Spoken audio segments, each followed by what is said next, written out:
بسم اللہ الرحمن الرحیم۔ مطالب الفرقان، سورہ الشعراء نمبر 26، مکی، آیت نمبر 35۔ قرآن مجید کی تفسیر خود قرآن مجید سے از علامہ غلام احمد پرویز صاحب، اخذ و تلخیص محمد اکبر دکشت بھارتواج، نظر ثانی ڈاکٹر انعام الحق۔ سورہ الشعراء آیت نمبر 35۔ يريد أن يخرجكم من أرضكم بسحره فماذا تأمرون؟ اس کا ارادہ یہ نظر آتا ہے کہ یہ اپنی سحر البیانی کی فریب کاریوں سے تمہیں تمہارے ملک سے نکال باہر کرے، سو بتاؤ تمہارا اس معاملے میں کیا مشورہ ہے؟ سورہ 7 آیت 110۔ قرآن نے کتنے واضح الفاظ میں بات کو پیش کیا کہ یہ موسیٰ علیہ السلام اگر کامیاب ہو گیا تو یہ یہاں تمہارے نظام کی جگہ اپنا نظام قائم کر دے گا، اور اگر کامیاب نہ ہوا تو ان یظہر فی الارض الفساد، سورہ 40 آیت نمبر 26، یہ انارکی و انتشار تو پیدا کر ہی دے گا۔ اپنے نظام میں خلل کو فرعون فساد کہہ رہا ہے۔ وہاں شعبدہ بازی نہیں تھی، بلکہ وہاں تو فرعون کو نظام کی تبدیلی حضرت موسیٰ علیہ السلام کے پیغام سے صاف نظر آ رہی تھی۔ اس کو آج کی زبان میں یوں سمجھو کہ فرعون کہہ رہا ہے کہ اگر حضرت موسیٰ علیہ السلام کی قرارداد منظور ہو گئی تو یہ ہمارے نظام کو تبدیل کر دے گا، اور اگر کامیاب نہ ہوئی تو اس سے فساد تو پھیلے گا ہی۔ فرعون یہ بات اپنے درباریوں کو باور کرانے میں کامیاب ہو گیا تھا، اسی لیے تو انہوں نے مشورہ دیا تھا۔ فساد کے معنی الٹ پلٹ کر دینا ہوتا ہے۔ آیت نمبر 36۔ قالوا أرجه وأخاه وابعث في المدائن حاشرين۔ انہوں نے کہا کہ ہمارا مشورہ یہ ہے کہ سردست موسیٰ علیہ السلام اور اس کے بھائی کے معاملہ کو فی الحال مارج التوا میں رکھو، اور اس دوران شہروں میں ہر کارے بھیج دو۔ مشورہ سننے سے پہلے فرعون نے کہا ذرونی، سورہ 40 آیت نمبر 26، چھوڑو، مجھے لگتا ایسا ہے کہ درباریوں نے شاید فرعون کو آئین و قوانین کی پابندیوں میں رکھنا چاہا ہوگا۔ آئین و قانون کی باتیں سن کر فرعون جلال میں آ گیا اور کہا ذرونی، سورہ 40 آیت نمبر 26، او بھئی چھوڑو ان پابندیوں کی بات کو۔ اقتل موسیٰ ولیدعو ربہ، سورہ 40 آیت نمبر 26، میں موسیٰ علیہ السلام کو قتل کر دیتا ہوں اور کہتا ہوں کہ اپنے بچانے والے رب کو بلا لے۔ درباریوں نے سمجھایا ہوگا کہ ایسا نہ کرنا، بنی اسرائیل ہمارے محکوم صحیح، لیکن تمہاری اس حرکت کی وجہ سے ان کا خون جوش مارے گا۔ قتل کرنے سے باز رکھنے کے لیے درباریوں نے مندرجہ بالا مشورہ دیا تھا۔ سورہ 6 آیت نمبر 36۔ آیت نمبر 37۔ يأتوك بكل سحار عليم۔ تاکہ وہ تمام شہروں سے ماہر سحر البیان مذہبی پیشواؤں کو تمہارے پاس لائیں۔ درباریوں نے مزید کہا کہ ہم خالص سیاست پہ گفتگو کر رہے ہیں، اس سے کام نہیں چلے گا۔ اے فرعون، یہ شخص بکل سحار علیم، سورہ 26 آیت نمبر 37 ہے، یعنی کافی علم رکھنے والا مذہبی پیشوا ہے۔ جب ہی تو یہ بار بار خدا کا نام لے رہا ہے اور مذہب کی بات کر رہا ہے، تم ایسا کرو کہ اس کے مقابلے کے لیے اپنی مملکت کے بکل سحار علیم کو بلاؤ، تاکہ اس کے علم کا جواب علم سے دیا جائے، یعنی اس کے نہلے پہ اپنا دہلا بٹھاؤ۔ سحار لفظ کمپیریٹیو ڈگری ہے، یعنی جتنا یہ ساحر ہے اس سے زیادہ اعلیٰ قسم کے ساحروں کو بلاؤ، اور پھر یہ مذہبی مقابلہ بند کمرے میں بھی نہ ہو بلکہ عوام کے سامنے ہو، تاکہ جب موسیٰ علیہ السلام مقابلے میں شکست کھا جائے تو عوامی رائے ہمارے حق میں ہموار ہو جائے اور لوگ خود بخود موسیٰ علیہ السلام کے خلاف ہو جائیں۔ آیت نمبر 38۔ فجمع السحرة لميقات يوم معلوم. لہذا سحر البیان مذہبی پیشوا مقرر کردہ دن اور وقت پر موسیٰ علیہ السلام کے مقابلے کے لیے جمع ہو گئے. آیت نمبر 39. وقيل للناس هل أنتم مجتمعون. اور فرعون نے لوگوں میں بھی منادی کر دی کہ مقررہ دن اور وقت پر مقابلہ دیکھنے کے لیے پہنچ جاؤ. آیت نمبر 40. لعلنا نتبع السحرة إن كانوا هم الغالبين. تاکہ جب مذہبی پیشوا کامیاب ہوں تو ان کو شاباش دینے کے لیے ان کا ایک شاندار جلوس نکالا جائے. آیت نمبر 41. فلما جاء السحرة قالوا لفرعون أئن لنا لأجرا إن كنا نحن الغالبين. لہذا جب مذہبی پیشوا آ گئے تو انہوں نے فرعون سے پوچھا کہ اگر ہم موسیٰ علیہ السلام پر غالب آ گئے تو کیا ہمیں کچھ انعام بھی دیا جائے گا. آیت نمبر 42. قال نعم وإنكم إذا لمن المقربين. اس نے کہا ہاں جیتنے کی صورت میں انعام دیا جائے گا اور اس کے علاوہ تم ہمارے مقربین میں سے بن جاؤ گے. مذہبی پیشوائیت بغیر معاوضہ کے مذہب کی بھی مدافعت نہیں کرتی. یہ کتنی بڑی ابدی حقیقت قرآن کریم نے اس آیت میں بیان کی ہے.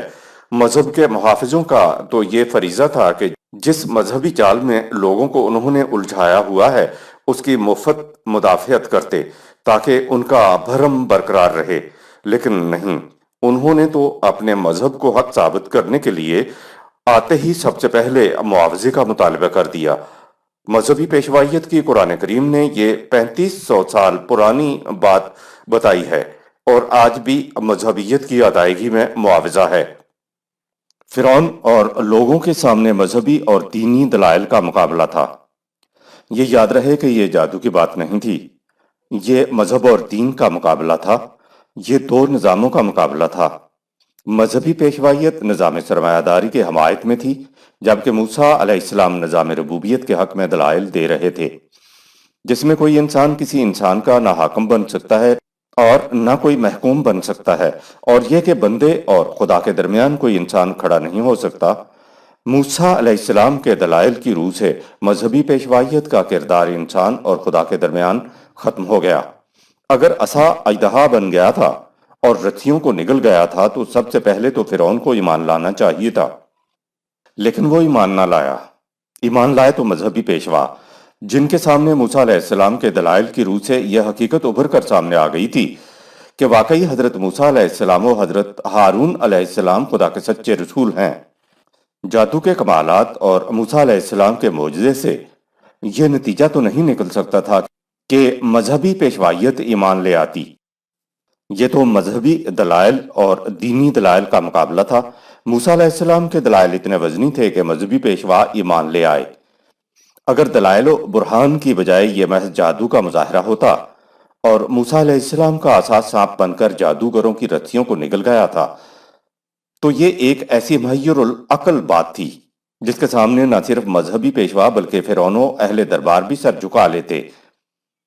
لیکن ایمان لائے تو صرف مذہبی پیشوا اور انہوں نے موسیٰ علیہ السلام کے دینی دلائل کے سامنے سر تسلیم خم کر لیا، کیونکہ وہ علیم تھے، عالم تھے، لیکن انہوں نے مذہب کو ایک پیشہ کے طور پر اختیار کیا ہوا تھا. آج تو علماء کا مقام اتنا بلند نہیں، لیکن پہلے پنڈت، پادری اور پوپ کے ہاتھ میں پوری مملکت کی لگام ہوتی تھی. یہی لوگ بادشاہ کو ذل اللہ علی الارض بناتے تھے. یہ مذہبی پیشوائیت ہی تھی جس نے عباسیوں کے حکمرانوں کو خلیفۃ المسلمین بنا رکھا تھا اور ان سے اپنے فتوے کے احکام کے اوپر دستخط کرا کے خود ساختہ فتووں پر عمل درآمد کرایا کرتے تھے. آیت نمبر 43. قال لهم موسى ألقوا ما أنتم وأنتم ملقون مقابلہ شروع ہوا تو موسیٰ علیہ السلام نے مذہبی پیشواؤں سے کہا، پیش کرو جو کچھ تم پیش کرنے والے ہو۔ آیت نمبر 44۔ فألقوا حبالهم وعصيهم وقالوا بعزة فرعون إنا لنحن الغالبون۔ چنانچہ مذہبی پیشواؤں نے اپنی رسیاں اور لاٹھیاں اپنے باطل مذہب کی تائید میں کمزور دلیلیں پیش کیں اور کہا کہ فرعون کے جاہ و جلال کی قسم ہم آج ضرور مقابلہ جیت جائیں گے۔ آیت نمبر 45۔ فألقى موسى عصاه فإذا هي تلقف ما يأفكون۔ اس کے بعد موسیٰ علیہ السلام نے اپنے عصا کو انظار پر مبنی قوانین خداوندی کو محکم دلائل کے ساتھ پیش کیا جو مذہبی پیشواؤں کی فریب پر مبنی دلیلوں کو ایک ایک کر کے نگل گئے، یعنی مذہبی پیشواؤں کی فریب کاریوں کا اثر لوگوں کے دلوں سے زائل ہونے لگا۔ آیت نمبر 46۔ فألقي السحرة ساجدين۔ دلائل اس قدر واضح، بین اور محکم تھے کہ موسیٰ علیہ السلام کی دعوت کی صداقت بے نقاب ہو گئی اور مذہبی پیشواؤں نے دلائل کے سامنے سر تسلیم خم کر دیا۔ آپ غور کریں کہ ساجدین لفظ قرآن نے کہاں استعمال کیا ہے۔ جب مذہبی پیشواؤں کے باطل دلائل کو حضرت موسیٰ علیہ السلام کے دلائل ایک ایک کر کے نگل گئے یا ان کو چکنا چور کر دیا اور ان کے سامنے صداقت بے نقاب ہو گئی تو مذہبی پیشوا ساجدین ہو گئے، یعنی مبنی برحق دلائل کے سامنے وہ سر تسلیم خم ہو گئے۔ گویا جب مذہبی پیشواؤں کے اندر موسیٰ علیہ السلام کے دلائل کی طرف جھکاؤ پیدا ہوا تو اس موقع پر خدا نے لفظ ساجدین استعمال کیا۔ یہاں سے پتہ چلا کہ سجدہ کس کو کہتے ہیں۔ ضروری نہیں کہ انہوں نے زمین پر ماتھا رکھ دیا ہوگا، رکھا بھی ہو تو کوئی بات نہیں۔ سجدہ کے معنی صداقتوں کے سامنے انسان کے اندر جھکاؤ پیدا ہو جانے کے ہیں۔ فرعون کے لیے یہ بڑا ہی نفسیاتی لمحہ تھا کہ اس کے مذہبی پیشوا ساحرین نہ صرف شکست کھا بیٹھے بلکہ بھرے مجمع میں انہوں نے اعلان بھی کر دیا کہ ہم موسیٰ و ہارون علیہ السلام کے رب پر ایمان لاتے ہیں۔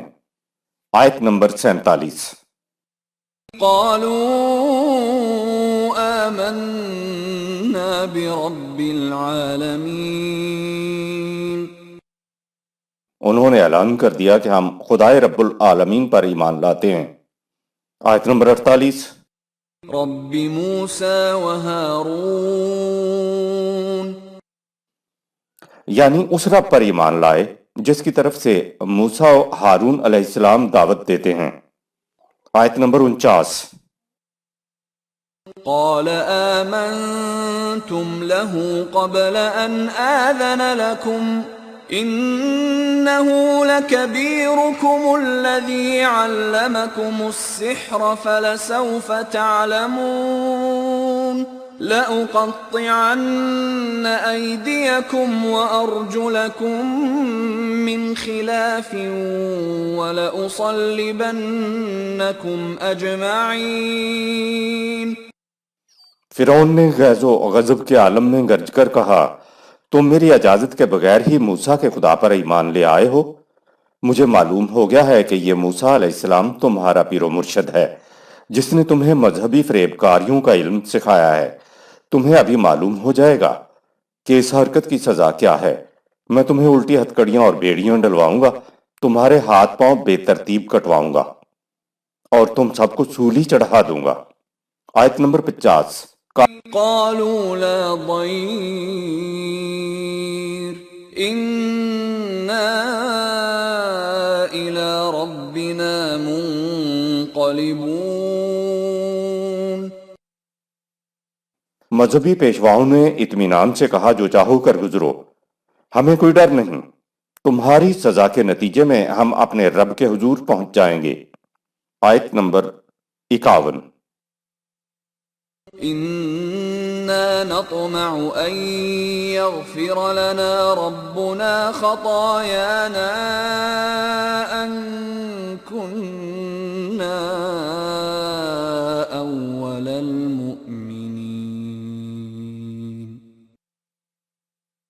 چونکہ ہم موسیٰ علیہ السلام اور ہارون علیہ السلام کی دعوت پر سب سے پہلے ایمان لائے ہیں، اس لیے ہمیں امید کامل ہے کہ ہمارے خدا کا قانون ربوبیت ہماری سابقہ غلط روش کے مثبت اثرات سے ہمیں محفوظ رکھے گا۔ آیت نمبر 52۔ وَأَوْحَيْنَا إِلَى مُوسَىٰ أَنْ أَسْرِ بِعِبَادِي إِنَّكُمْ مُتَّبَعُونَ۔ ہم نے موسیٰ علیہ السلام کی طرف وحی بھیجی کہ ہمارے بندوں بنی اسرائیل کو لے کر وہاں سے راتوں رات نکل جاؤ، اور اتنا سمجھ رکھ کہ فرعون ضرور تمہارا پیچھا کرے گا۔ مذہبی پیشواؤں کی شکست ان کے ایمان لے آنے کے بعد ہجرت تک ایک عرصہ گزرا ہوگا۔ شکست کے فوراً بعد ہجرت کے لیے نہیں کہا گیا ہوگا۔ اس عرصہ میں بنی اسرائیل کو کہا گیا کہ یہ اپنے گھروں کو ہی قبلہ بنا لیں۔ گھروں کو قبلہ بنانے سے مراد ہے کہ اپنے گھروں کو ہی تربیت گاہیں بنا لو۔ یہاں سے پتہ چلا کہ قبلہ کے کیا معنی ہیں۔ اگر آزادانہ سرگرمیوں کی اجازت نہ ہو تو تربیت کا کام گھروں کے اندر جاری رکھو، کیونکہ تربیت بہت ضروری ہے۔ ظاہر ہے کہ ادھر قوم بنی اسرائیل حضرت موسیٰ علیہ السلام کی ہدایات کے مطابق اپنی تربیت کرتی رہی، ادھر فرعون اس کی قوم سوچتی رہی کہ اس فتنے کا کیا کیا جائے۔ اسی عرصہ کے دوران یہ واقعات ہوئے۔ سورہ 40 آیت نمبر 26، سورہ 40 آیت نمبر 27، سورہ 89 آیت نمبر 24 اور سورہ 40 آیت نمبر 28۔ آیت نمبر 53۔ فَأَرْسَلَ فِرْعَوْنُ فِي الْمَدَائِنِ حَاشِرِينَ۔ موسیٰ علیہ السلام کی تعلیم کو پھیلنے سے روکنے کے لیے فرعون نے مختلف شہروں میں ہرکارے دوڑائے۔ آیت نمبر 54۔ إِنَّ هَٰؤُلَاءِ لَشِرْذِمَةٌ قَلِيلُونَ۔ اور لوگوں سے کہا، یہاں ذلیل محکوم قوم بنی اسرائیل کی ایک حقیر سی جماعت ہے۔ آیت نمبر 55۔ وَإِنَّهُمْ لَنَا لَغَائِظُونَ۔ جو اپنی فتنہ سامانیوں اور سازشوں سے ہمارے غصے کو بھڑکا رہی ہے، لیکن یہ ہمارا کچھ نہیں بگاڑ سکتے۔ آیت نمبر 56۔ وَإِنَّا لَجَمِيعٌ حَاذِرُونَ۔ کیونکہ ہمارے پاس بڑے بڑے مسلح لشکر ہیں، ہم ان کو کچل کر رکھ دیں گے۔ آیت نمبر 57۔ فَأَخْرَجْنَاهُم مِّن جَنَّاتٍ وَعُيُونٍ۔ ہمارے قانون مکافات نے فرعون اور اس کے سرداران قوم کو ان کے باغات اور چشموں سے نکالا۔ آیت نمبر 58۔ وَكُنُوزٍ وَمَقَامٍ كَرِيمٍ۔ اور انہیں خزانوں اور مناصب و مدارج سے نکال باہر کیا۔ اوپر آیات سورہ 26 آیات 54 تا 56 میں فرعون نے گھمنڈ والی باتیں کیں تو جواب میں خدا نے کہا کہ ہم نے انہیں نکال باہر کیا۔ بھلا تھی اس کے پاس کسی قسم کے گھمنڈ کی وجہ۔ کبریائی صرف خدا کو، اس کے قوانین کو زیب دیتی ہے۔ آیت نمبر 59۔ كَذَلِكَ وَأَوْرَثْنَاهَا بَنِي إِسْرَائِيلَ۔ سن لو کہ ایسا ہو چکا ہے، سب کچھ ان سے چھن چکا ہے۔ غرقابی کے بعد بنی اسرائیل کو ان سب چیزوں کا وارث بنا دیا۔ قذالک سورہ 26 آیت نمبر 59۔ اس لفظ کے معنی ہوتے ہیں کہ جیسا کہا گیا ہے ویسا ہو چکا ہے، اس میں کوئی شک و شبہ کی بات نہیں ہے۔ آیت نمبر 60۔ فَأَتْبَعُوهُم مُشْرِقِينَ۔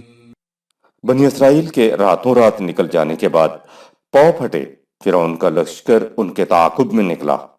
آیت نمبر 61۔ فَلَمَّا تَرَاءَى الْجَمْعَانِ قَالَ أَصْحَابُ مُوسَىٰ إِنَّا لَمُدْرَكُونَ۔ جب فریقین نے ایک دوسرے کو دیکھا تو موسیٰ علیہ السلام کے ساتھیوں نے کہا کہ لو ہم پکڑے گئے۔ آیت نمبر 62۔ قال كلا إن معي ربي سيهدين موسیٰ نے کہا گھبراؤ مت، ایسا ہرگز نہیں ہوگا، کیونکہ میرا رب میرے ساتھ ہے، وہ میری رہنمائی کرے گا۔ آیت نمبر 63۔ فأوحينا إلى موسى أن اضرب بعصاك البحر فانفلق فكان كل فرق كالطود العظيم۔ ہم نے موسیٰ علیہ السلام کی طرف وحی بھیجی کہ اپنی جماعت کو لے کر فلاں سمت سے سمندر یا دریا کی طرف چلو اور انہیں اس راستے سے پار لے جاؤ جو خشک ہو چکا ہے۔ سورہ 20 آیت نمبر 77، سورہ 44 آیت نمبر 24۔ صبح ہوئی تو دونوں جماعتیں عظیم تودوں کی طرح ایک دوسرے کے بالمقابل کھڑی ہیں، یعنی بنی اسرائیل سمندر کے اس پار اور فرعون کا لشکر اس طرف۔ فن فلقہ، سورہ 26 آیت نمبر 63۔ اس کا مذہبی ترجمہ ہے پس وہ پھٹ گیا۔ فے کا ترجمہ یہ لوگ پس کر دیتے ہیں اور ہر جگہ یہی معنی کر دیتے ہیں۔ عربی زبان جاننے والے جانتے ہیں کہ فے ہر جگہ پس کے معنی میں نہیں آتا، نئی بات شروع کرنی ہو تو یہ اور کے معنی میں بھی آتا ہے۔ فے کے بعد لفظ فلق، فلق السما، پاؤ پھٹنے کے معنی میں آتا ہے، جیسے کہ قل اعوذ برب الفلق، سورہ 113 آیت نمبر 1۔ عربی زبان میں فلق لفظ صبح کے نمودار ہونے کے لیے آتا ہے۔ سورہ 26 آیت 52 میں لفظ متبعون آیا ہے کہ تمہارا تعاقب کیا جائے گا، اور سورہ 26 آیت 60 میں ہے فتبعوہم، اور انہوں نے ان کا تعاقب کیا۔ لہذا فن فلقہ کے معنی ہو جائیں گے، اور پاؤ پھٹنے پر فرعون کو بنی اسرائیل کے بارے میں علم ہوا تو اس نے تعاقب کیا۔ فَقَانَ كُلِّ فَرْقٍ كَالطَّوْدِ الْعَظِيمِ، سورہ 26 آیت نمبر 63۔ اس کا مذہبی ترجمہ کر دیا جاتا ہے کہ لاٹھی مارنے سے سمندر پھٹ گیا۔ سمندر کے پھٹنے سے پانی کا ایک بہت بڑا حصہ ایک طرف کھڑا ہو گیا اور دوسرا حصہ دوسری طرف کھڑا ہو گیا۔ یہ پانی کے حصوں کے کھڑے ہو جانے کا ذکر نہیں ہے، بلکہ یہ تو حضرت موسیٰ علیہ السلام و فرعون کی دو جماعتوں میں جن کا ذکر آ رہا ہے، اور مطلب یہ ہے کہ روشنی پھیلی تو دیکھا کہ بنی اسرائیل کی پوری جماعت اور موسیٰ علیہ السلام اس پار کھڑے ہیں اور فرعون اور اس کا لشکر اس پار کھڑے ہیں۔ آیت نمبر 64۔ وَأَزْلَفْنَا ثَمَّ الْآخَرِينَ۔ قوم فرعون بنی اسرائیل کی دیکھا دیکھی اور آگے بڑھی، یعنی قریب ہوئی، اتنے میں پانی چڑھ آیا اور وہ سب غرق ہو گئے۔ حضرت موسیٰ علیہ السلام اور اس کی جماعت کس طرح محفوظ رہی اور فرعون اور اس کے ساتھی کس طرح غرق ہوئے، دیکھیے سورہ 20 آیت نمبر 77، سورہ 44 آیت نمبر 24 کے تحت۔ مندرجہ ذیل سے واضح ہوگا کہ اصحاب نے محفوظ رکھنے میں کوئی مدد نہیں کی تھی۔ نمبر 1، اِنَّ مَعِیَ رَبِّی سَیَہْدِینِ، سورہ 26 آیت نمبر 62۔ موسیٰ علیہ السلام نے کہا میرا رب میرے ساتھ ہے، وہ ضرور مجھے راستہ دکھائے گا۔ نمبر 2، وَتُرْكِ الْبَحْرَ رَهْوًا، سورہ 44 آیت نمبر 24۔ جب تم سمندر کے کنارے پہنچو گے تو اس کا پانی ہٹا ہوا ہوگا۔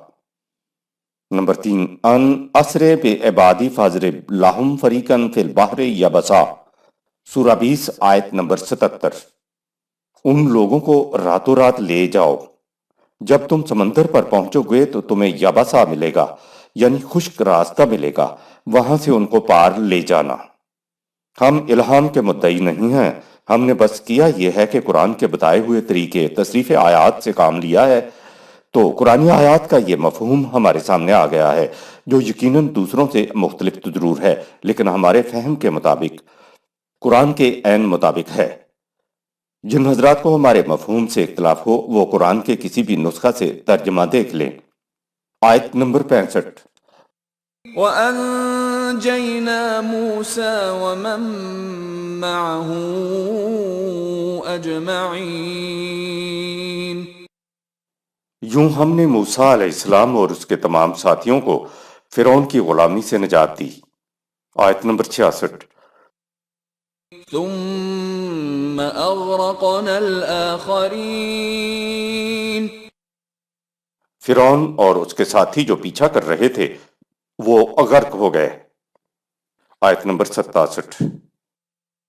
ان فی ذلک لآیہ وما كان اکثرهم مؤمنین۔ یقیناً اس کے اندر فرعون کے واقعہ اور قانون مکافات پر مبنی بیان کردہ حقائق میں غور و فکر کرنے والوں کے لیے حقیقت تک پہنچنے کی بڑی نشانی ہے، لیکن مخالفین کی موجودہ روش برقرار رہی تو یہ ایمان نہیں لائیں گے۔ ان فی ذالک لا آیاتن، سورہ 26 آیت نمبر 67۔ اس داستان میں بہت بڑی نشانی ہے۔ خدا کی آیات تو انسانوں کے غور و فکر کرنے، عقل و تدبر سے کام لینے کے لیے ہوتی ہیں۔ اگر اس داستان میں معجزے کا ذکر ہے تو معجزہ تو خلاف عقل ہوتا ہے، اس میں غور و فکر کرنے والی کوئی بات نہیں ہے۔ معجزہ ان فی ذالک لا آیاتن نہیں ہو سکتا۔ معجزہ تو کہتے ہی اس کو ہیں جہاں عقل عاجز آ جائے۔ الفاظ ان فی ذالک لا آیاتن بتا رہے ہیں کہ اس داستان میں کوئی معجزہ نہیں ہے، کیونکہ آیات اللہ تو لا قومی یاقلون، لا قومی یوقنون اور لا قومی یتفکرون ہوتی ہیں تاکہ یہ حقیقت تک پہنچیں۔ معجزے کی حقیقت تک تو انسان نہیں پہنچ سکتا۔ کائنات کو عدم سے وجود دینا خدا کا معجزہ ہے، نہ اس کے متعلق آج تک انسان جان سکا ہے اور نہ جان سکے گا۔ آیت نمبر 68۔ وَإِنَّ رَبَّكَ لَهُوَ الْعَزِيزُ الرَّحِيمُ۔ یقیناً یہ اس خدا کے قوانین ہیں جو بڑے غلبے اور قوتوں کا مالک ہے، اس لیے ان قوانین کے حامل اور غالب آ کر خدا کے عطا کردہ سامان زیست کو نوع انسانی کے لیے عام کرتے ہیں۔ داستان کے آخر میں خدا کی دو صفات آئی ہیں، ایک ہے العزیز اور دوسری ہے الرحیم۔ العزیز کے معنی ہے صاحب غلبہ و قوت، لہذا غلط روش پر چلنے والوں کے لیے تو وہ صاحب غلبہ و قوت ہے، اور جو خدا کے بتائے ہوئے راستے پر چل کر تباہی سے بچ گئے ہیں ان کے لیے وہ الرحیم ہے، رحمت ہے۔ اس کے قوانین ان کی نشو و نما کرنے والے ہیں۔ دونوں صفات کو اکٹھا لا کر یہ کہا گیا ہے کہ اس کے قوانین میں اتنا زور اور غلبہ ہے کہ موانعات کو راستے سے ہٹا کر خدا کے راستے پر چلنے والوں کی نشو و نما کر سکے۔ آیت نمبر 69۔ وَاتْلُ عَلَيْهِمْ نَبَأَ إِبْرَاهِيمَ۔ اسی طرح اے رسول ان کو ابراہیم علیہ السلام کی داستان بھی سناؤ۔ آیت نمبر 70۔ إِذْ قَالَ لِأَبِيهِ وَقَوْمِهِ مَا تَعْبُدُونَ۔ جب اس نے اپنے باپ اور اپنی قوم سے کہا یہ تم کن چیزوں کی پرستش کرتے ہو۔ آیت نمبر 71۔ قالوا نعبد أصناما فنظل لها عاكفين۔ انہوں نے کہا ہم بتوں کی پرستش کرتے ہیں اور انہی کی پرستش کرتے رہیں گے۔ اصنام اور وثن کا مفہوم۔ اصنام جمع ہے صنم کی اور اس کا مادہ ہے صاد نون میم۔ اس لفظ کے معنی بت کے ہوتے ہیں۔ امام راغب اصفہانی نے اپنی مشہور تصنیف المفردات فی غرائب القرآن میں لکھا ہے کہ ہر وہ چیز جو انسان کو خدا سے یعنی قوانین خداوندی سے بیگانہ کا بنا دے اور اس کی توجہ کو کسی دوسری طرف پھیر دے سن کہلاتی ہے۔ لہذا اصنام وہ تمام تر جاذبیتیں اور مفاد پرستیاں ہیں جو انسان کو قانون خداوندی سے بیگانہ بنا دیتی ہیں۔ بتوں کے لیے دوسرا لفظ وثن ہے۔ وثن بالمکان کے معنی ہیں، وہ کسی جگہ قیام پذیر ہو گیا۔ الوثن کے معنی ہے مقیم اور جمع ہوا جو حرکت نہ کر سکے۔ بے حرکت ہونے کے اعتبار سے بت کو بھی وثن کہتے ہیں۔ تاج العروس اور المفردات فی غریب القرآن وثن کی جمع اوثان ہے۔ سورہ 29 آیت نمبر 17۔ تاج العروس اور کتاب الاشتقاق میں لکھا ہے کہ وثن چھوٹے صنم بت کو کہتے ہیں۔ اس بنیادی مفہوم کی روح سے ہر وہ تصور، ہر وہ نظام، ہر وہ شریعت جس میں حرکت نہ رہے اور جامد ہو جائے وہ وثن کہلاتی ہے۔ ذہنی جمود کو جسے تقلید بھی کہتے ہیں بدترین وثن ہے جس کی پرستش ہر مردہ قوم میں ہوتی رہتی ہے۔ قرآن کریم کی روح سے انبیاء کرام کی دعوت کے 3 مراحل تسلسل۔ نمبر 1، لَقَدْ أَرْسَلْنَا رُسُلَنَا بِالْبَيِّنَاتِ سورہ 57 آیت نمبر 25۔ یقیناً ہم نے اپنے رسولوں کو واضح دلائل و برہان دے کر بھیجا۔ وہ ان دلائل کے ساتھ انسانی عقل و فکر کو اپیل کیا کرتے تھے۔ جو لوگ دلائل و برہان کے ذریعے نظام خداوندی کی تشکیل کی اہمیت کو سمجھ جاتے اور اگر ان کی تعداد بھی خاصی ہوتی تو ایک نظام تشکیل کیا جاتا، ورنہ کسی سازگار ماحول کی طرف ہجرت کر لی جاتی تھی۔ ظاہر ہے کہ نظام کو چلانے کے لیے قوانین کی ضرورت ہوتی ہے، لہٰذا دوسرا مرحلہ میں قوانین دیے جاتے ہیں۔ نمبر 2، وَأَنزَلْنَا مَعَهُمُ الْكِتَابَ وَالْمِيزَانَ لِيَقُومَ النَّاسُ بِالْقِسْطِ سورہ 57 آیت نمبر 25۔ اور نظام کو چلانے کے لیے ضابطۂ قوانین کے ساتھ بھیجا، وہ اس کی روح سے عدل و انصاف پر مبنی معاشرہ قائم کرتے تاکہ ہر شخص کے عمل کا ٹھیک ٹھیک نتیجہ مرتب ہو جائے۔ اگر قانون الفاظ کی شکل میں رہے تو وہ واعظ ہوتا ہے اور واعظ کے الفاظ ہوا میں تحلیل ہو جاتے ہیں۔ اس لیے کہا توازن بدوش قوانین دیے تاکہ لوگ عدل پر قائم رہیں۔ جو لوگ ایمان نہ لائیں اور نظام کی جڑیں کاٹنے میں لگے ہوئے ہوں تو اب تیسرے مرحلے کی ضرورت ہوتی ہے۔ نمبر 3، وَأَنزَلْنَا الْحَدِيدَ فِيهِ بَأْسٌ شَدِيدٌ وَمَنَافِعُ لِلنَّاسِ سورہ 57 آیت نمبر 25۔ اور ہم نے شمشیر، خارا شگاف، فولاد بھی نازل کیا جس میں بڑی سختی ہوتی ہے اور اس میں انسانوں کے لیے اور بھی فوائد ہیں۔ مخالفین پر سختی کے لیے لوہے کو اس لیے استعمال نہیں کیا جائے گا کہ لوگوں سے اسلام قبول کروانا ہے، بلکہ اس لیے استعمال کیا جائے گا تاکہ لوگ نظام کی جڑیں کاٹنا چھوڑ دیں۔ زبردستی کسی کو ایمان لانے پر مجبور کرنا اسلام میں جرم ہے اور نہ ہی زبردستی والا ایمان خدا کو مطلوب ہے۔ تو ہر نبی کی دعوت کے یہ 3 مدارج ہوتے تھے۔ آیت نمبر 72۔ قال هل يسمعونكم إذ تدعون ابراہیم علیہ السلام نے کہا جب تم ان بتوں کو پکارتے ہو تو کیا یہ تمہاری بات سنتے ہیں؟ آیت نمبر 73۔ أو ينفعونكم أو يضرون یا ان میں اس کی قوت ہے کہ تمہیں کچھ نفع یا نقصان پہنچا سکیں؟ آیت نمبر 74۔ قالوا بل وجدنا آباءنا كذلك يفعلون انہوں نے کہا ان باتوں کا تو پتہ نہیں، البتہ ہم نے اپنے باپ دادا کو ایسا ہی کرتے ہوئے پایا تو ہم بھی ویسا ہی کرتے ہیں۔ آیت نمبر 75-76۔ قال أفرأيتم ما كنتم تعبدون أنتم وآباؤكم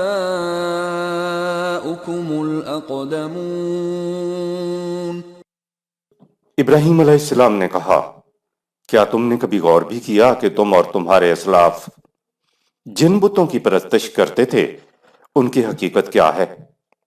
یہ کوئی دلیل نہیں کہ ہمارے اسلاف ایسا کرتے تھے۔ قالا افرائیتم سورہ 26 آیت نمبر 75۔ کیا تم نے آنکھیں کھول کر غور و فکر نہیں کیا؟ یہ کوئی دلیل و سند نہیں کہ ہمارے آباء و اجداد ایسا کرتے چلے آ رہے ہیں تو ہم بھی ویسا ہی کریں۔ یہ تو تقلید ہے، اصلاح پرستی ہے۔ اگر یہی دلیل درست ہوتی کہ جس مسلک پر ایک قوم چل رہی ہے وہی صحیح ہے تو کوئی نبی اپنے زمانے کے تقاضوں کے مطابق دین نہ پیش کر سکتا۔ جتنے غلط کام ہو رہے ہوتے تھے نبی کا پیغام ان کے خلاف نہ صرف صدائے احتجاج ہوتا تھا بلکہ صحیح سمت کی طرف قوم کو لے جانے کے لیے وہ انقلاب برپا کرنے کے لیے عملی جدوجہد بھی کیا کرتے تھے۔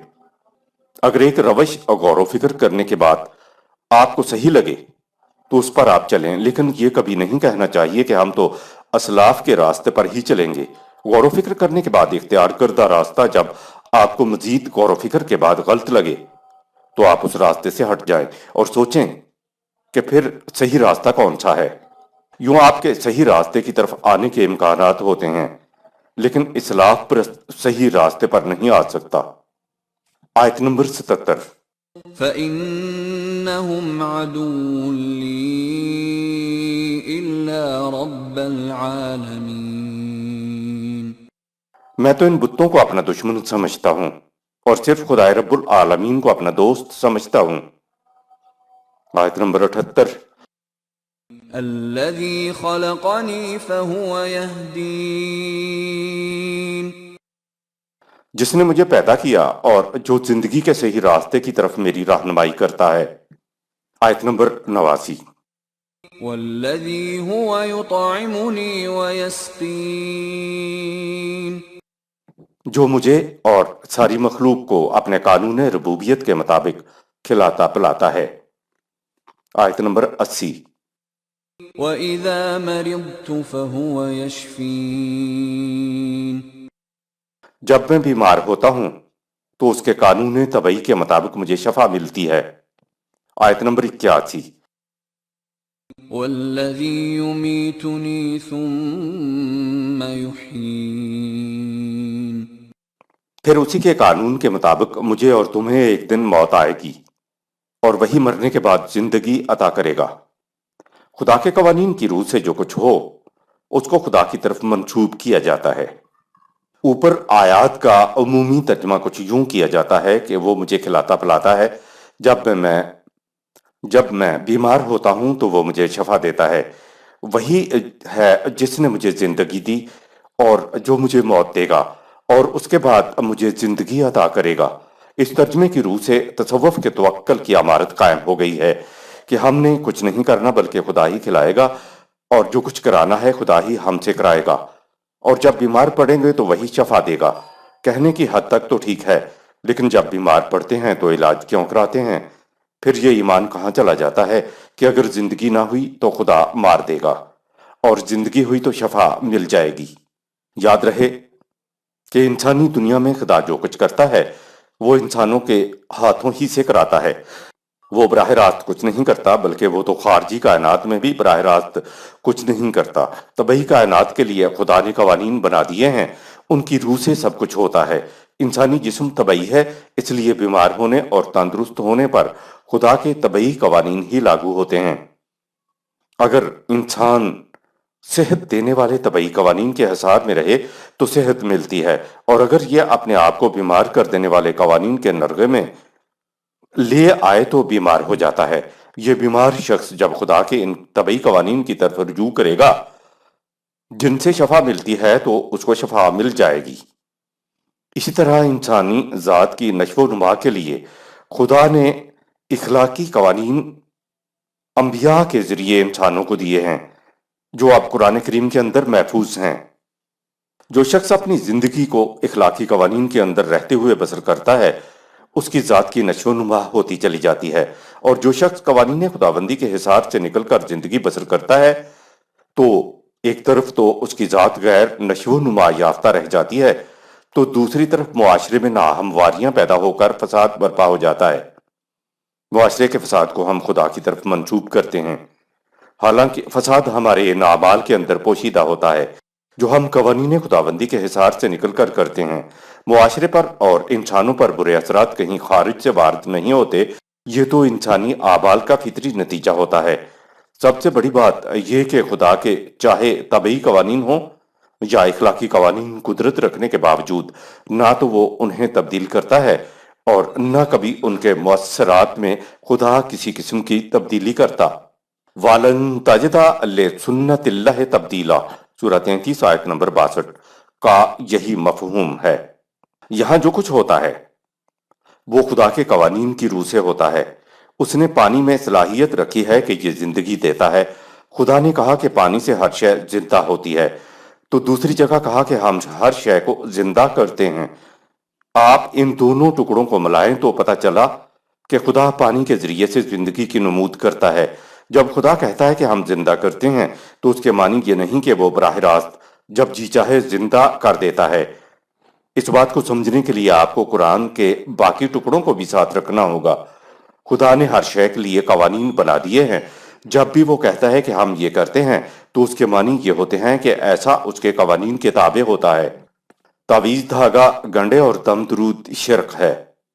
اگر خدا کے علت و معلول کاز اینڈ ایفیکٹ قانون کے مطابق کوئی کام نہیں کیا جا رہا ہے تو یہ خدا نہیں کر رہا ہے، بلکہ یہ توہم پرستی ہے اور خدا کے ساتھ شرک کرنا ہے۔ خدا تو ایک ذرّی اصول بتا رہا ہے کہ دنیا میں قوانین تمہاری زندگی کے لیے بنائے گئے ہیں، ان کے تابع جو کچھ کرو گے وہ ہماری منشا کے مطابق ہوگا۔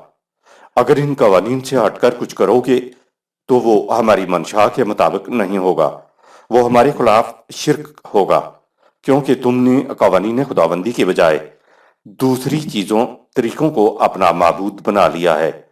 اگر آپ خدا کے قانون علت و معلول کے تحت علاج کراتے ہیں تو شفا خدا کی طرف سے ہوگی، کیونکہ اس کے قانون کی طرف آپ نے رجوع کیا ہے، اور ہم کہہ سکتے ہیں کہ خدا نے شفا عطا کی۔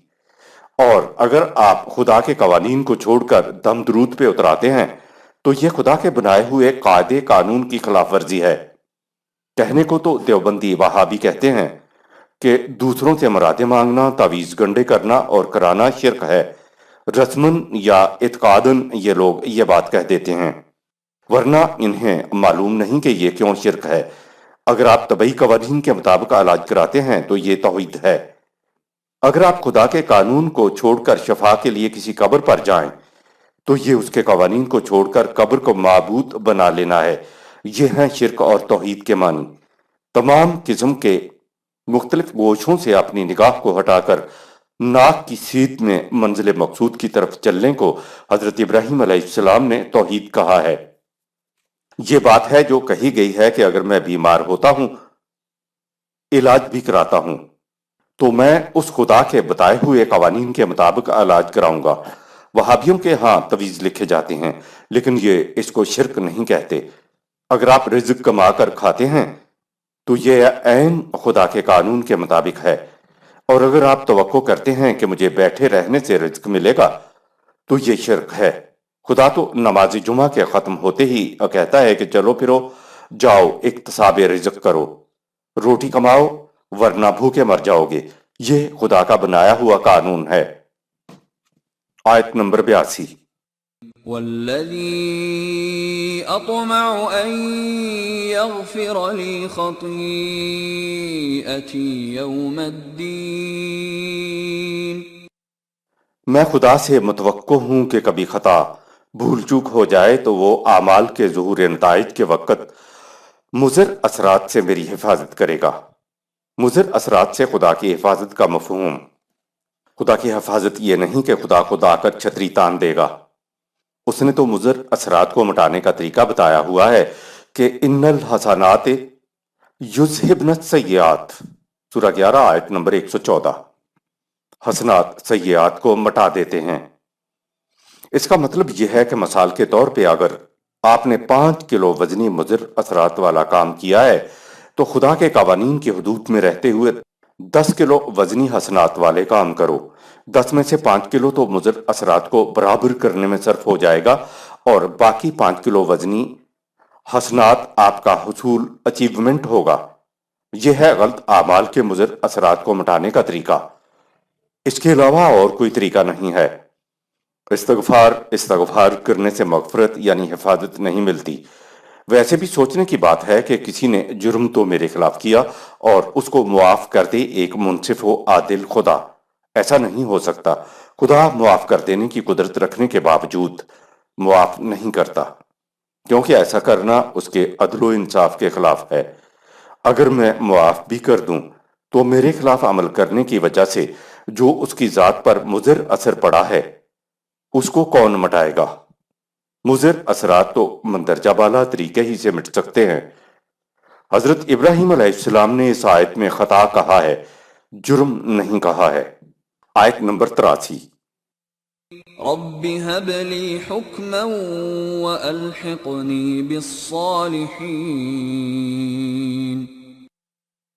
اے میرے رب، مجھے حق کے مطابق حکومت اور فیصلہ کرنے کی قوت عطا فرما اور مجھے ان لوگوں میں شمار کر جن کی صلاحیتوں کی نشو و نما ہو چکی ہو۔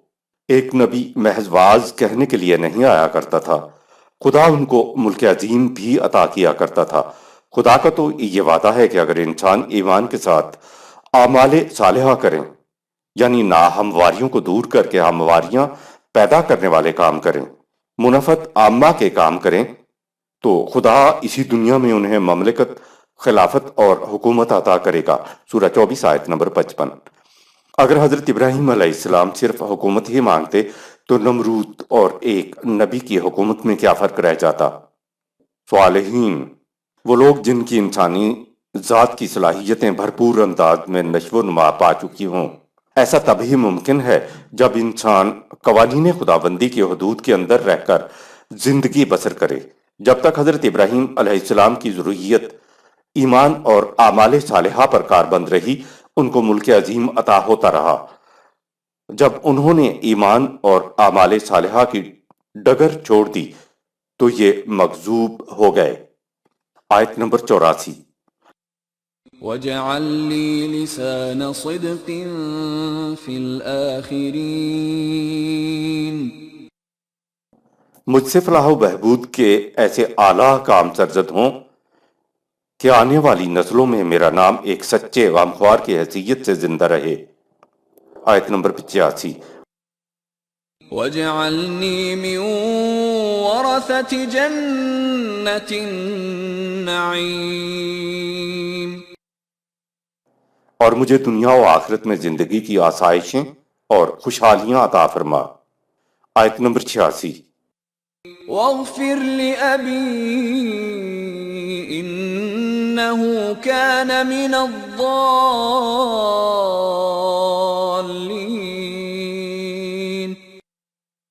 اور کچھ ایسا کر دے کہ میرا باپ گمراہ روش کو چھوڑ کر صحیح راستہ اختیار کر لے، تاکہ وہ تباہ کن نتائج سے بچ جائے۔ سورہ 9 آیت 114، سورہ 14 آیت 41، سورہ 19 آیت 47، سورہ 60 آیت نمبر 4۔ کیا حضرت ابراہیم علیہ السلام اپنی آخری عمر تک باپ کی مغفرت کی دعا کرتے رہے تھے؟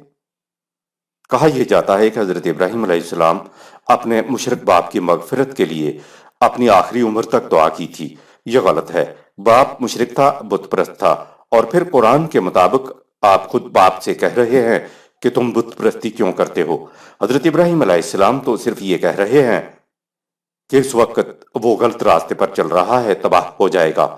میں چاہتا ہوں کہ ایسی صورت ہو کہ وہ غلط راستہ خود چھوڑ دے اور صحیح راستے پہ آ جائے، تاکہ وہ تباہیوں سے بچ جائے۔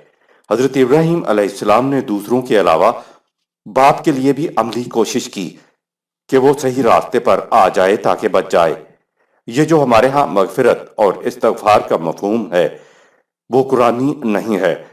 ابراہیم علیہ السلام نے جب دیکھا کہ باپ صحیح راستے پر نہیں آتا تو کیا اس کے بعد بھی ابراہیم علیہ السلام خدا سے دعا کرتے رہے کہ وہ شرک کرتا ہے تو کرنے دیجئے، تو اس کو جہنم میں نہ پھینک۔ ابراہیم علیہ السلام تو خود باپ سے کہہ رہا ہے کہ تمہارا مسلک غلط ہے۔ ٹھیک ہے، ابراہیم علیہ السلام کو قرآن نے حلیم کہا ہے، لیکن حلیم کے معنی یہ نہیں کہ آخر تک اس کی یہی کیفیت رہے۔ حضرت ابراہیم علیہ السلام نے تو باپ کو سختی کے ساتھ بھی سمجھایا، جس کے جواب میں باپ نے بھی سختی سے کہا کہ اگر تم باز نہ آئے تو میں تم کو مروا دوں گا، چلا جا میری آنکھوں کے سامنے سے۔ ابراہیم علیہ السلام نے کہا قال سلام علیکا، سورہ 19 آیت نمبر 47۔ ابا جان آپ غصے میں آ گئے، لیکن میں آپ کی بات کا برا نہیں مناؤں گا، میں تو یہی کہوں گا کہ اللہ تمہیں تباہی سے بچائے۔ سورۃ المریم کی اسی آیت میں آگے ہے ساستغفر لک ربی، سورہ 19 آیت نمبر 47۔ اس کا ترجمہ کیا جاتا ہے کہ میں آپ کے لیے دعائے استغفار کرتا رہوں گا۔ یہ معنی غلط ہیں۔ اس کا صحیح مفہوم یہ ہے کہ میں اس کے باوجود کوشش کرتا رہوں گا کہ خدا آپ کو صحیح راستہ دکھا دے، یعنی آپ صحیح راستے پر آنے کا جو طریقہ ہے اس کی روح سے صحیح راستے پر آ جائیں تاکہ آپ محفوظ ہو جائیں۔ کہا جاتا ہے کہ حضرت ابراہیم علیہ السلام نے اپنے باپ سے وعدہ کر لیا تھا کہ میں آپ کے لیے خدا سے مغفرت کی دعا کرتا رہوں گا۔ کیونکہ انہوں نے وعدہ کر لیا تھا، اس لیے وہ خواہ آخر تک بھی بت پرست کا بت پرست ہی کیوں نہ رہا، لیکن یہ ایفائے عہد کے طور پر مغفرت کی دعا کرتے رہے۔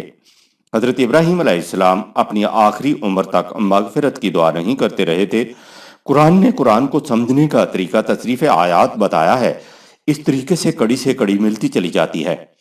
سورہ التوبہ میں اور ابراہیم کا اپنے مشرک باپ کے حق میں مغفرت کی آرزو کرنا محض اس امید پر تھا کہ باپ صحیح راستے پر آ جائے گا، تو اس نے مغفرت کی آرزو کرنے کا وعدہ کر لیا تھا۔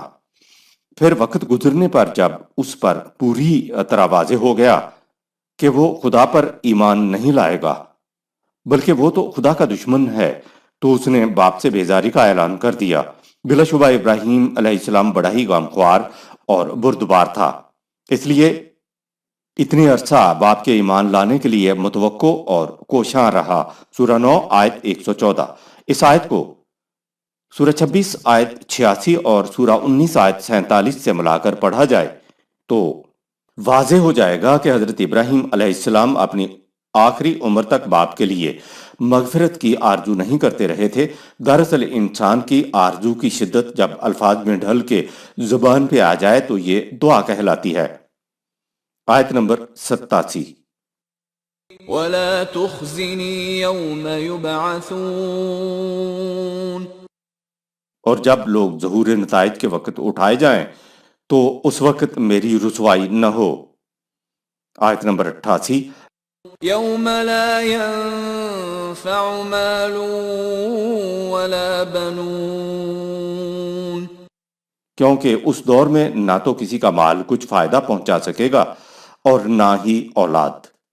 اوپر سورہ 26 آیت 82 میں ہے، میں خدا سے متوقع ہوں کہ کبھی خطا بھول چوک ہو جائے تو وہ اعمال کے ظہور نتائج کے وقت مضر اثرات سے میری حفاظت کرے گا، یعنی مجھ سے جو لغزش ہو جائیں گی ان کو میں اعمال صالحہ کر کے مٹا دوں گا، لیکن اس کے باوجود بھی کچھ رہ جائے تو کچھ ایسا کرنا کہ میری رسوائی نہ ہو۔ یہ نہیں کہا کہ سزا نہ دینا، کیونکہ ایسا کہنا تو خدا کے نظام عدل کے خلاف ہو جاتا۔ کہا ہے تو صرف یہ کہ بس میری رسوائی نہ ہو۔ آیت نمبر 99۔ إِلَّا مَنْ أَتَى اللَّهَ بِقَلْبٍ سَلِيمٍ، اس دور میں فلاح و بہبود اسی کے حصہ میں آئے گی جو قلب سلیم لے کر خدا کے سامنے جائے گا۔ قلب سلیم کا جھکنا، قلب سلیم وہ ہے جو اپنے اختیار و ارادہ سے قوانین خداوندی کے سامنے جھکا ہوا ہو اور جو قوانین خداوندی سے کبھی سرکشی اختیار نہیں کرتا۔ قلب سلیم کی بات قرآن میں 2 مقامات پہ آئی ہے۔ قلب سلیم کے جھک جانے سے مراد یہ ہے کہ انسان کا قلب یعنی فواد یا دل کا خدا کے احکام و اقدار کے سامنے مائل بے اطاعت ہو جانا ہے۔ جو ہی انسان قوانین خداوندی پر مائل بے اطاعت ہوتا ہے، خدا کے علم میں آ جاتا ہے، یعنی مائل بے اطاعت ہونے کو خدا کے نزدیک انسان کا سجدہ و رکوع تسلیم کر لیا جاتا ہے۔ اسی لیے ہم کہتے ہیں کہ سجدہ خدا کے لیے نہیں ہوتا بلکہ نظام خداوندی کے لیے ہوتا ہے، کیونکہ نظام اندر کی اطاعت کو محسوس عمل کے بغیر نہیں بھانپ سکتا۔ جسے ہم سجدہ و رکوع کہتے ہیں، یہ تو اندر کی اطاعت کو ظاہر کرنے کا عمل محسوس ہے۔ ہر نظام انسانوں کے اندر کی اطاعت کو بھانپنے کے لیے کچھ محسوس اعمال مقرر کرتا ہے، جس سے نظام کے چلانے والے جان جاتے ہیں کہ واقعی فلاں شخص اطاعت میں پختہ ہو گیا ہے یا نہیں۔ پھر اسی مناسبت سے نظام کو چلانے والے ذمہ داریاں انسانوں کے سپرد کرتے ہیں۔ سجدہ خدا کے لیے نہیں ہے، نظام کے لیے ہوتا ہے، تاکہ نظام چلانے والے انسانوں کے اندر کی اطاعت کو بھانپ سکیں۔ نظام خداوندی اپنے دور کے تقاضوں کے مطابق اندر کی اطاعت کو بھانپنے کے لیے محسوس عمل کی کوئی بھی محسوس حیات مقرر کر سکتا ہے۔ یہ بات ہم اس لیے سمجھے ہیں کہ خدا نے محسوس صلات کی کوئی حیات مقرر نہیں کی ہے، حالانکہ وضو کی پوری تفصیل بیان کر دی ہے۔ معلوم ہوا کہ وضو تو غیر متبدل بن گیا، لیکن اطاعت بھانپنے کے لیے محسوس عمل کو خدا نے قابل تغیر ہی رکھا ہے۔ آج جب کہ نظام خداوندی نہیں ہے تو ہمارے سجدے اور رکوع محض ہمارے قومی شعائر بن کے رہ گئے ہیں۔ انسان کے موت سے اس کا طبعی جسم تو مٹی میں مل جاتا ہے، لیکن خدا کے ہاں انسان کا صرف قلب یا فؤاد ہی اپنے اچھے یا برے اعمال کو ساتھ لے کر جاتا ہے۔ آیت نمبر 90۔ وَأُزْلِفَتِ الْجَنَّةُ لِلْمُتَّقِينَ، اور اس دور میں جنت کو ان لوگوں کے قریب کر دیا جائے گا جو قوانین خداوندی کی پوری پوری نگہداشت کرتے ہیں۔ آیت نمبر 91۔ وَبُرِّزَتِ الْجَحِيمُ لِلْغَاوِينَ، اور جہنم کو ان لوگوں کے لیے نمودار کر دیا جائے گا جو قوانین خداوندی سے سرکشی اختیار کر کے غلط راستہ اختیار کر لیتے ہیں۔ اس دنیا کی جنت و جہنم، مرنے کے بعد کے سارے حساب کتاب جنت اور جہنم پہ ہمارا ایمان ہے۔ اس کے بغیر تو کوئی مومن ہو ہی نہیں سکتا، لیکن اس دنیا میں اپنے دنیاوی شعور سے ہم اخروی زندگی کی حقیقت کو نہیں سمجھ سکتے۔ قرآن نے اس دنیا کے متعلق جو کچھ بیان کیا ہے وہ حقیقی نہیں بلکہ تمثیلی انداز میں ہے۔ ہماری بنیادی غلطی یہ ہے کہ ہم نے جنت و جہنم، مکافات عمل اور سزا و جزا کو مرنے کے بعد کی قیامت پہ اٹھا رکھا ہے اور سمجھا ہوا ہے کہ اس دنیا سے ان باتوں کا کوئی تعلق نہیں ہے۔ قرآن کی روح سے تو جنت و جہنم دونوں اسی دنیا سے ترتیب پانے شروع ہو جاتے ہیں۔ زندگی تو ایک جوئے رواں ہے۔ یہ ہو نہیں سکتا کہ پل کے اس طرف تو ندی خشک ہو اور پل پار ندی ٹھاٹھیں مار رہی ہو، یا ایک بیج بونے پر چند دنوں بعد کونپل نہ پھوٹے لیکن اخروی زندگی میں اس بیج سے کونپل پھوٹ جائے۔ قرآن نے بتایا ہے وَمَنْ كَانَ فِي هَٰذِهِ أَعْمَىٰ فَهُوَ فِي الْآخِرَةِ أَعْمَىٰ، یہاں کا اندھا وہاں آخرت میں بھی اندھا ہوتا ہے۔ زیر غور آیت میں کہا گیا ہے کہ اس دور میں جنت کو متقیوں کے قریب کر دیا جائے گا۔ اگر مرنے کے بعد جنت اور جہنم مراد لیے جائیں تو وہاں بھی جنت اور جہنم خدا ہی کے قوانین کے مطابق وجود میں آئیں گے۔ اگر خدا کے قوانین کے مطابق یہاں معاشرہ تشکیل دے کر خدا کے قوانین کے مطابق زندگی بسر کی جائے تو اسی دنیا میں جنتی معاشرہ کیوں نہیں بن سکتا؟ رسول اللہ صلی اللہ علیہ وسلم اور خلفائے راشدین کے زمانے میں جنتی معاشرہ تشکیل پا چکا ہے۔ خدا کے قوانین کے برعکس زندگی بسر کرنے والوں کے لیے اسی دنیا میں جہنم تشکیل ہو جاتا ہے۔ جنت کی تو ہمیں سمجھ نہیں آئے گی، ہم نے کبھی دیکھی نہیں، لیکن جہنم تو ہماری سمجھ میں آ سکتی ہے کیونکہ ہم جہنم میں ہی تو رہ رہے ہیں۔ جہنم کی سب سے بڑی نشانی یہ ہے کہ اس میں انسان کا اختیار و ارادہ سلب کر لیا جائے گا۔ جہاں رہنے کو کہا جائے گا رہنا پڑے گا، جو کھانے کو دیا جائے گا وہ کھانا پڑے گا، جو پینے کو دیا جائے گا وہ پینا پڑے گا۔ انتخاب کرنے کی صلاحیت سلب کر لی جائے گی۔ پوری دنیا کے ملکوں نے اپنے عوام کو اپنی اپنی سرحدوں کے اندر قید کیا ہوا ہے۔ اگر ایک ملک کے کچھ لوگ دوسرے ملکوں کی طرف ہجرت کرنا چاہیں تو نہیں کر سکتے۔ پہلے تو اپنے جہنم کے داروغے سرحد پار کرنے نہیں دیں گے۔ اگر کسی طرح سرحد پار کر لی ہے تو دوسرے ملک کے داروغے آپ کے اپنے جہنم میں واپس دھکیل دیں گے۔ آج ہجرت کے تمام راستے مسدود ہو کر رہ گئے ہیں۔ غیر مسلم ممالک تو پھر بھی شرائط پوری کرنے پر نیشنلٹی دے دیتے ہیں، لیکن تمام اسلامک ورلڈ میں ایک بھی ملک ایسا نہیں جو نیشنلٹی دیتا ہو۔ اس پر تمام ممالک متحد ہیں کہ اپنے اپنے ملکوں کے جہنمیوں سے اپنے اپنے ملک میں نمٹا جائے۔ نظام کے نتائج غیر محسوس انداز میں ساتھ ساتھ مرتب ہوتے رہتے ہیں۔ غلط نظام کے اندر جو تباہیاں پوشیدہ ہوتی ہیں وہ ابتدا میں نظر نہیں آتی، وہ درجہ بدرجہ اکٹھی ہوتی ہوئی جب پختگی کو پہنچتی ہیں یعنی میچور ہوتی ہیں تو وہ تباہیاں ابھر کر سامنے آ جاتی ہیں۔ اسی طرح صحیح نظام کے اندر بھی جو خوشگواریاں پوشیدہ ہوتی ہیں وہ بھی ابتدا میں نظر نہیں آتی، لیکن جب وہ پختگی کو پہنچتی ہیں تو ابھر کر سامنے آ جاتی ہیں۔ جنت تو متقیوں کے اعمال کی نسبت سے خود چل کر مومنین کے قریب آتی چلی جاتی ہے۔ سورہ 26 آیت نمبر 90۔ جبکہ انسانوں کی غلط روش کے نتیجے میں جہنم خود چل کر انسانوں کی طرف آتی چلی جاتی ہے۔ اسی بات کو یوں کہا کہ اور جہنم کو ان لوگوں کے لیے نمودار کر دیا جائے گا۔ سورہ 26 آیت نمبر 91۔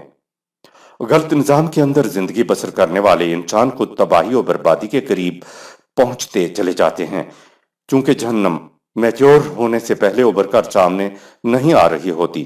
اس لیے جہنم کے بارے میں مخالفین کہتے تھے کہ یستعجلونک بالعذاب، سورہ 29 آیت نمبر 54، کہتے ہیں کہ اگر ہم غلط کام کر رہے ہیں تو جس عذاب سے تو ہمیں ڈراتا رہتا ہے وہ آ کیوں نہیں جاتا؟